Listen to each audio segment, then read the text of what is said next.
There is nothing wrong in marrying someone who is divorced or who is widowed, even if they have children. So, my brothers and sisters, you've got to look at the person. They may be a brilliant person.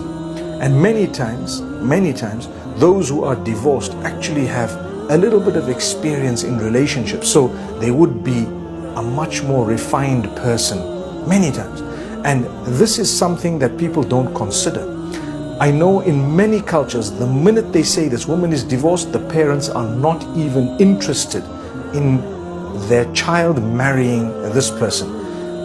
People who don't even believe in our faith are much better in this regard than us. They are prepared to actually give people a second and a third and a fourth chance. Remember, when divorce happens, many times the people are quite innocent. Maybe they were two different people and they got together, it was a mistake. So they drifted apart and they divorced. Sometimes one is wrong, one is right. Sometimes both are wrong to a certain extent. But it does not make anyone bad. Subhanallah, you need to find out that person might have been so good, and subhanallah, maybe the problem was from the other party. You don't even know. So don't just judge a divorced woman or a widowed person. Don't just judge them. You know, subhanallah, some people don't even want their daughters to consider a divorced man or a widower. And the other way as well, where some people don't want their sons to consider a divorced woman or a widow. Remember, that has nothing to do with Islam or the teachings of the Prophet ﷺ. You consider someone on merit.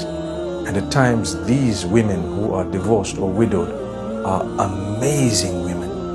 And sometimes, subhanallah Rabbil Alameen, they would be the best wives, and you've just lost out. Or your children would have lost out, your child would have lost out because you blocked it. How? I guess you would have probably tried to block a lot of the marriages of the companions of the Prophet, peace be upon him, if you lived at that time. That's probably why you're not there, subhanallah. I always tell myself, you know, why are we not chosen to have been the companions of the Prophet ﷺ? Then I remind myself that I think many of us would have disagreed with the Prophet, astaghfirullah, sallallahu alayhi wasallam. Many of us would have declined and denied, because for us, the culture comes before the religion. I'm not saying culture is bad, but religion comes before culture. Always remember that.